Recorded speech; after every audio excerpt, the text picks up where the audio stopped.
እንግዲህ ዳጣ በናታን ክላስ እጅ ከፍንጅ ተያዘች። ውድና የተከበራችሁ የቻናል ቤተሰቦች ላይክ፣ ሰብስክራይብ ያደርጋችሁ በያላችሁበት ሰላማችሁ ይብዛልኝ። እንደዚሁም እንድታበረታቱ ስል ከልብ ጠይቃለሁ። በሚያሳዝን ሁኔታ ዳጣ ከናታን ክላስ ተገኘች።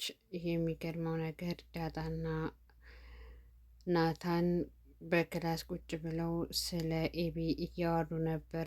ኤቢ በሚገርምና በሚደንቅ ሁኔታ ሰፕራይዝ ሆናለች። ምክንያቱም ኤቢ ለስንት ሳምንታት ገድየዋለሁ ብላ ያሰበችው ልጅ በጭንቀት እና በስንት ችግር ውስጥ እንደዚሁም ደግሞ እስር ቤት በሰብስ ነው እያለች በጣም ስትጨነቅና ስትረበሽ የከረመችበት ምክንያት ዛሬ እንግዲህ አቶ ደረጀ በሚገርም ሁኔታ ቢመክር ቢዘክር በጣም አስቸጋሪና ቤቱ በጣም ከደስታ ይልቅ ረብሻን እንደዚሁም ደግሞ ተንኮልን የተላበሰችው የመጀመሪያ ልጁ የአቶ ደረጀ ኤቢ ነበረች። ነገር ግን አቶ ደረጀ ቢመክርም ቢመታም አልሆንለት ሲል በስተመጨረሻም የራሱን ትዳር ልታፈርስ እናትና አባቱን ልትለይ በመድረሷ የሚያደርገውና እንደዚሁም ደግሞ ወደ ውጭ ሀገር ከቤት ለመላክም አስቦ ነበር። በስተመጨረሻም እንግዲህ ኤቢ ኪችን ባለችበት ሰዓት ከዚህ በፊት የሆነ ሰው መቶ ሊያፍናት ሲል እሷ በአሳዬ አንስታ ራሱን ጨፈለቀችው። አቶ ደረጀም እንግዲህ ያን አንስቶ ወደ ሆስፒታል በማስገባት ልጁን በሰላም ካቆየ በኋላ ኤቢን እንግዲህ ልጁን ገለሸዋል፣ ምንድን ነው የሚሻልሽ በማለትም ልጁ በጣም አስቸግረው ስለነበረ እንግዲህ በመክራት ብዘክራት እምቢ አለችኝ፣ እስኪ መከራ እንኳ ይምከራት ብሎ ባደረገው መልኩ እንግዲህ ሙቷል። ከአሁን በላይ ትታሰሪያለሽ፣ በጣም ብዙ አመት ነው የምትታሰሪው፣ ምን እንደሚሻልሽ አላውቅም በማለትም እንዲትማርበት ብሎ ስላሰበ ደብቋት ቆይቶ ነበረ። ኤቢም እንግዲህ መከራዋን ስታይና በጭንቀት ሐዘን በሮሮ እንደዚሁም ተስፋ በመቁረጥ እንደዚሁም በሀሳብ በፍርሃት ባለችበት ሰዓት እንግዲህ ዛሬ አልሞተም ብሎ ይዞላት መጣ አባቷ። በሚገርመው ሁኔታ ልጁን ስታይ ፌንጥ ወደቀች፣ አላመነችም። የእውነት ልጁ አልሞተም ማለት ነው ዋለ በህልሜ ነው እያለች እናቷን እየጠየቀች ነበረ። እንግዲህ አዎ በህልምሽ አይደለም እንድትማሪበት ስላሰበ አባትሽ ነው አላት። ፖሊሱም ደግሞ እንደዛው በቃ ይቆፈርና እዚህ እንደተቀበረ ነውና ይቆፈርና ምንም ማድረግ አይቻልም፣ በቃ እኔም እስራቴን ልውሰድ መቀጣት አለብኝ በማለትም ፖሊሱንም እንደዚሁም ደግሞ ቤተሰቦቿን በመናገር ነበረ። ከዛም ናታልን እየቆፈረ ባለበት ሰዓት እንግዲህ ከዚህ በኋላ መጨነቅ አልፈልግም፣ ሌላ ተባባሪ አንጣና የቆፍሩት በማለትም ሁሉንም ይዘዋት ወደ ቤት ገቡ። ወደ ቤት ከገቡ በኋላ አቶ ደረጀ ያንን ልጅ ሊያመጣው ሲሄድ እንደዚሁም ደግሞ ገዛብህ ወይም ደግሞ የቤቱ ጠባቂ ሊመጣ ሲል ወደ እነሱ አግኝቶት አናቱን ባሳይ ብሎ አስተኛው። አቶ ደረጀ እሱን ሊቀበል ሲሄድ አጥሩ ስር ወድቆ አገኘው። ምን ሆነህ ነው ምን ሆነው ሲለው አረ ተወኝ ጠባቂው እኮ ራሴን ፈነከተኝ በማለትም በላይ ዙ ሀይዞ ጎርቶሃል አለው። ደህና ነኝ አለና ወደ ኤቢ ይዞት ሄደ።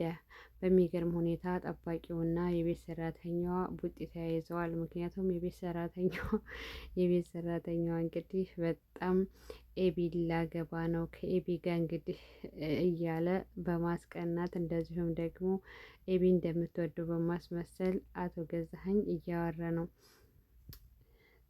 ጠባቂው ማለት ነው።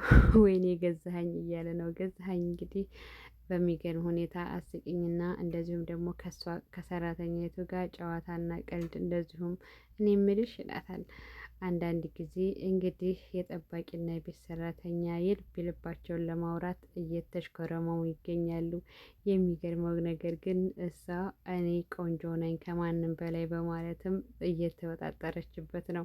እሱ ደግሞ ኧረ እባክሽ ካሁን በላይ አንገናኝም፣ የሚገርመው ነገር የኔና የኤቢ ቤት ጠራጊ ትሆኛለሽ በማለትም እያንጨረጨራትና በቅናት መንፈስ እየተቃጠለች ነው። አይገርምም?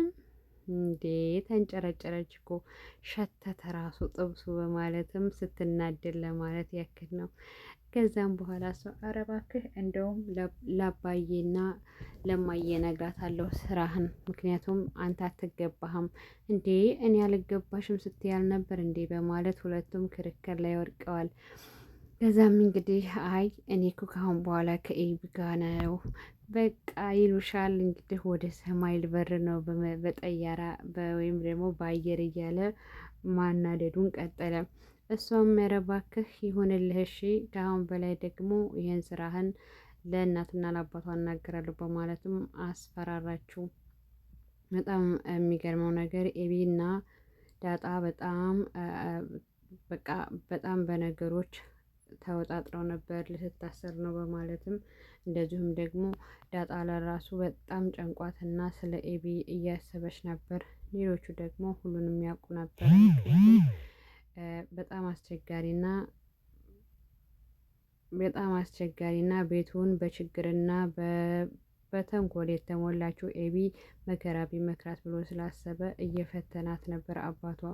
እንደዚሁም ደግሞ አሁን ላይ ደግሞ በደስታ ፈነጠዘች፣ ተቀየረች። ከአሁን በኋላ አባዬ ሁሉም ነገር ተቀይር ያለው በጣም አመሰግናለሁ በማለትም አባቷን እያመሰገነች ትገኛለች። ኤቢ በሚገርምና ደስ በሚል ሁኔታ የመቀየር እንዴት ተቀየረች ፊሊንጓን አሳይታለች። እንደዚሁም ደግሞ ከታናሽ እህቷ ጋር ያላት ፍቅር ከሁሉም ጋር እንደምታመሰግንና አንድ ነገር ደግሞ ባለበት እንደማይቆም አንዳንድ ጊዜ ደግሞ ተስፋ መቁረጥም አለመቁረጥም እንዳለብን በአንድ ነገር ላይ መቁረጥም ሆነ አለመቁረጥም ዋጋ እንደሚያስከፍሉ ተናገረ። በጣም ደስ የሚለው ልጁ አልሞተም።